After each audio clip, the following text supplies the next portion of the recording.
Stage पे India गठबंधन के वरिष्ठ नेता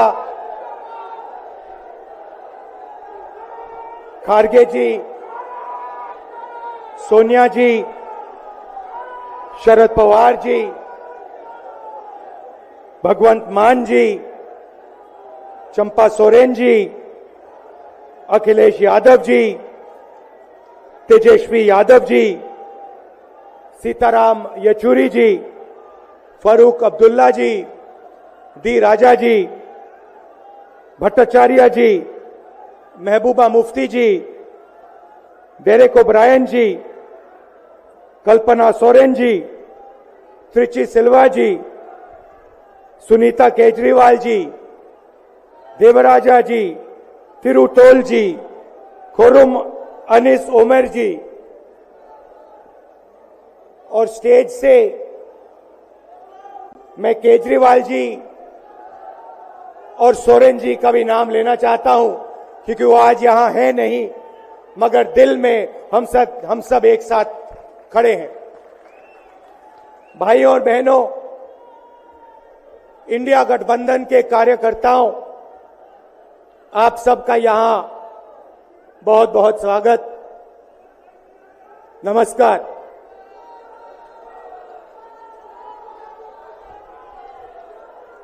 आजकल आईपीएल के मैच चल रहे हैं, देखते हो आप लोग। मैच फिक्सिंग शब्द सुना है आपने? सुना है? जब बेईमानी से एम्पायर पर दबाव डालकर प्लेयर को खरीदकर कैप्टन को डराकर मैच जीता जाता है। क्रिकेट में उसको मैच फिक्सिंग कहा जाता है। हमारे सामने लोकसभा का चुनाव है। अंपायर किसने चुने? नरेंद्र मोदी ने। हमारी टीम में से मैच शुरू होने से पहले 2 खिलाड़ियों को अरेस्ट करके अंदर कर दिया। तो भाइयों और बहनों, ये जो चुनाव हो रहा है, नरेंद्र मोदी जी इस चुनाव में मैच फिक्सिंग करने की कोशिश कर रहे हैं। ये जो उनका 400 सीट का नारा है, ये बिना ईवीएम के, बिना मैच फिक्सिंग के, बिना सोशल मीडिया और प्रेस पर दबाव डालकर खरीदकर, ये 180 पार नहीं होने जा रहा है। सब मिलाकर आप देखिए, कांग्रेस पार्टी विपक्ष की सबसे बड़ी पार्टी है।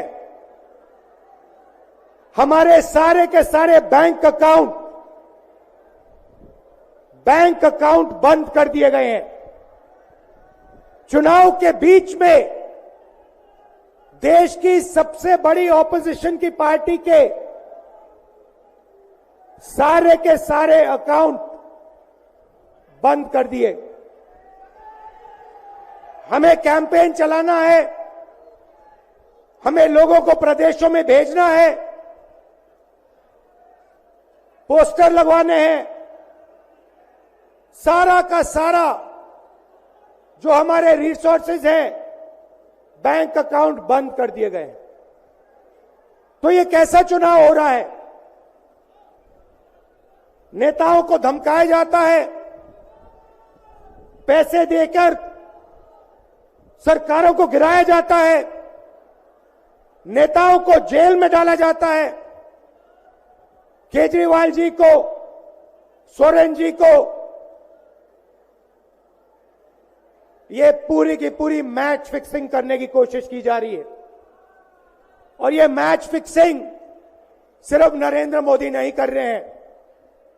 ये मैच फिक्सिंग नरेंद्र मोदी और हिंदुस्तान के 3-4 सबसे बड़े अरबपति मिलकर कर रहे हैं। यह सच्चाई है। और यह मैच फिक्सिंग क्यों हो रही है? भाइयों और बहनों, इसका सिर्फ एक लक्ष्य है कि हिंदुस्तान का संविधान, जिसने इस देश के गरीब लोगों को भविष्य दिया, सपने देखने का हक दिया, उस संविधान को हिंदुस्तान के गरीब जनता से के हाथ से छीनने के लिए यह मैच फिक्सिंग की जा रही है। और मैं आपको बताना चाहता हूं कि जिस दिन यह संविधान खत्म हो गया, उस दिन यह हिंदुस्तान नहीं बचेगा। इसको पुलिस से, धमकी से नहीं चलाया जा सकता है। यह जो संविधान है, हिंदुस्तान की जनता की आवाज है, हिंदुस्तान के दिल की धड़कन है। इसको जिस दिन खत्म कर दिया गया, उस दिन यहां पे हिंदुस्तान नहीं बचेगा। अलग अलग स्टेट हो जाएंगे, हिंदुस्तान नहीं बचेगा। यही इनका लक्ष्य है। ये सोचते हैं कि संविधान के बिना धमकाकर, डराकर police, CBI, ED, income tax department के साथ देश चलाया जा सकता है। ये सोचते हैं मीडिया के बिना देश चलाया जा सकता है। आप मीडिया को खरीद सकते हो, आप मीडिया को दबा सकते हो, आप मीडिया के रिपोर्टर्स का मुंह बंद कर सकते हो, मगर आप हिंदुस्तान की आवाज को नहीं दबा सकते हो। इस आवाज को कोई नहीं दबा सकता। दुनिया में कोई ताकत नहीं है जो इस आवाज को दबा सकती है। भाइयों और बहनों, बीजेपी के एमपी ने कहा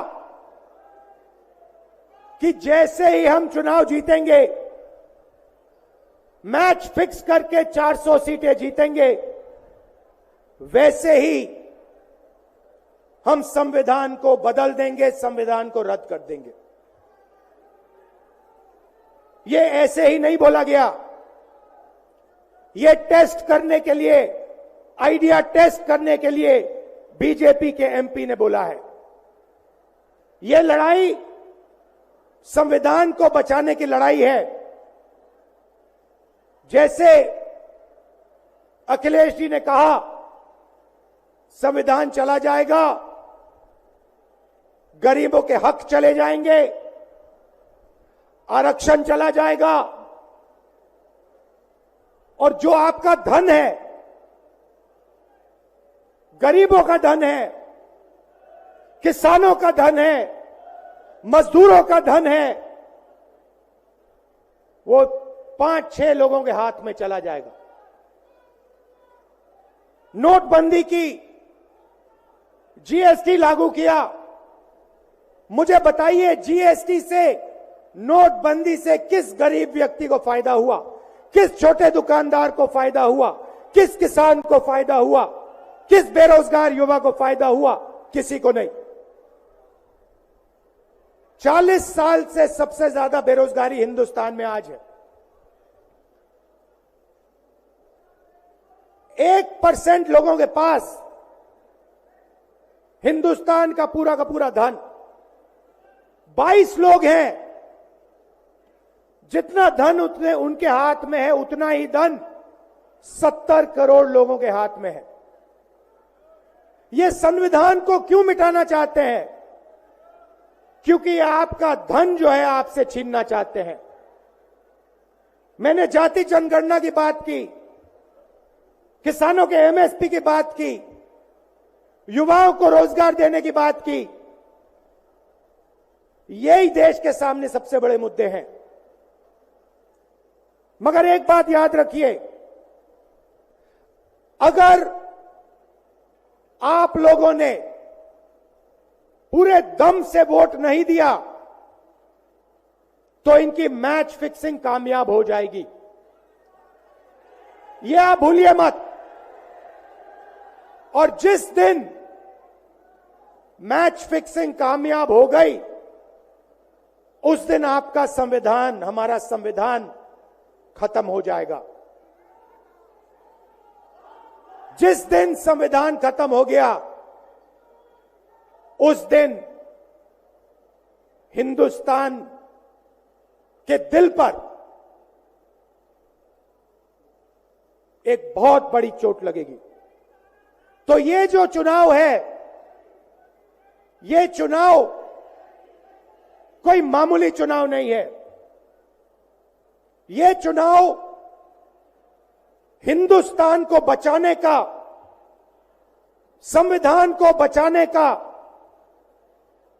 और जो गरीबों का हक है, किसानों का हक है, पिछड़े वर्गों का, दलितों का, आदिवासियों का, गरीब जनरल कास्ट के लोगों का हक है, उसको बचाने का हक है, उसको बचाने का चुनाव है। यह बात आप याद रखिए, क्योंकि अगर यह चुनाव जहां मैच फिक्सिंग की जा रही है, वो पूरे देश को दिख रहा है, बीजेपी के लोग कह रहे हैं। कल में से व्यक्ति मिलने आया, मुझे कहता है मैं ट्रेन से आया, मेरे साथ बीजेपी के कार्यकर्ता बैठे थे, उन्होंने कहा कि कुछ ना कुछ गड़बड़ है। यह सच्चाई है। इलेक्शन कमीशन के लोगों को नरेंद्र मोदी जी ने बैठाया, दो नेताओं को, दो चीफ मिनिस्टरों को जेल में डाला। चुनाव से कुछ ही महीने पहले अगर डालना था तो 6 महीने बाद डाल देते, 6 महीने पहले डाल देते। नहीं, चुनाव से 2-3 महीने पहले 2 चीफ मिनिस्टर को डालना था। आपने हमारे बैंक अकाउंट बंद किए। बैंक अकाउंट बंद करने थे, 6 महीने पहले करते, 1 साल पहले करते, 6 महीने बाद करते, कोई फर्क नहीं पड़ता।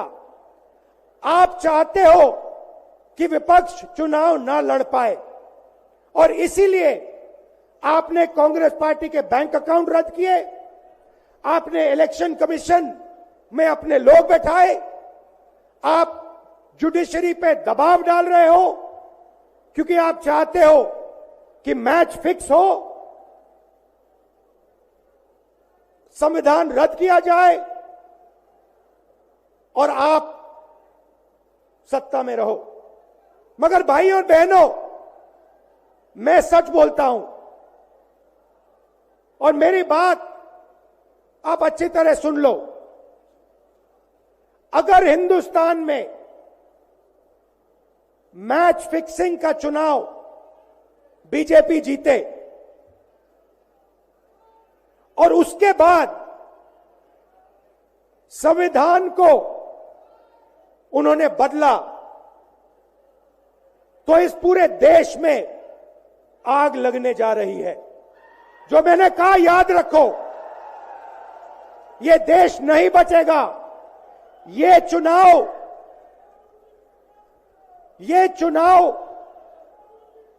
वोट वाला चुनाव नहीं है। ये चुनाव हिंदुस्तान को बचाने वाला चुनाव है, संविधान की रक्षा वाला चुनाव है। धन्यवाद। जय हिंद।